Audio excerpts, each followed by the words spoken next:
इंसान बनो, एक इमोशनल कहानी। मैं अपने दोस्तों के साथ फेमस लस्सी की दुकान पर बैठा था। हमने लस्सी का ऑर्डर दे दिया था।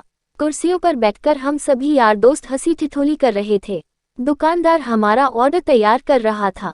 तभी वहां पर एक बूढ़ी लगभग 74-75 वर्ष की औरत आकर खड़ी हो गई। दिखने में ये कमजोर थी। चेहरे पर भूख साफ नजर आ रही थी। आंखें चेहरे में अंदर घुसी हुई थी, लेकिन आंखों में पानी चमक रहा था। देखकर ही पता चल रहा था कि उनका गुजारा मानकर चलाता होगा।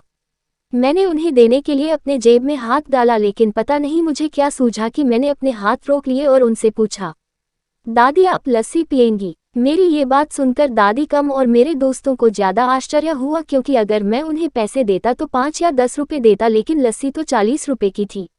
बूढ़ी औरत हिचकिचाते हुए हाँ बोली और उन्होंने अपनी मुट्ठी में पकड़े 15 रुपए जो उन्होंने मानकर इकट्ठा किए थे मुझे देने के लिए मेरी ओर बढ़ाए। मैंने पूछा ये क्यों? तो वो बोली, इन्हें अपने पैसों में मिलाकर मेरी लस्सी के पैसे भर दो। उन्हें देखकर मैं भावुक तो पहले ही हो गया था, पर उनकी बात सुनकर मेरी आंख और गला भर आया। मैंने दुकानदार को एक लस्सी बढ़ाने के लिए कहा। मैंने दादी के पैसे नहीं लिए, इसलिए उन्होंने अपनी मुट्ठी वापस भींच ली। सबको लस्सी दे दी गई। मैंने अपनी और दादी की लस्सी के ग्लास उठाए और एक दादी को दी। मैं और मेरे दोस्त कुर्सी पर बैठे थे और दादी वहीं पर हमारे सामने जमीन पर बैठ गई। मैं अपने आप को लाचार और गरीब महसूस करने लगा, क्योंकि दुकानदार मेरे दोस्त और बाकी के ग्राहक कहीं कुछ बोल न दे, इसलिए मैंने बेचारी भिखारी दादी को कुर्सी पर बैठने के लिए नहीं कहा। मैं घुटन महसूस करने लगा।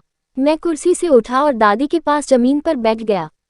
ऐसा करने के लिए मैं आज़ाद था और इससे किसी को कोई परेशानी हो इसका भी कोई प्रश्न था ही नहीं। मेरे दोस्त बड़ी अजीब नज़रों से मेरी तरफ देख रहे थे। वो कुछ बोल पाते इससे पहले दुकानदार ने दादी को उठाया और कुर्सी पर बिठाया और मेरी तरफ मुस्कुराकर देखते हुए हाथ जोड़कर बोला, साहब ऊपर बैठिए। मेरी दुकान पर ग्राहक हजारों आते हैं, इंसान जिसमें इंसानियत हो कभी कभी आते हैं। ऐसी ही कहानियां सुनने के लिए जल्दी से हमारी चैनल को सब्सक्राइब करें, लाइक करें, अपने मित्रों को शेयर करें और कमेंट करके हमें बताएं कैसी लगी ये कहानी।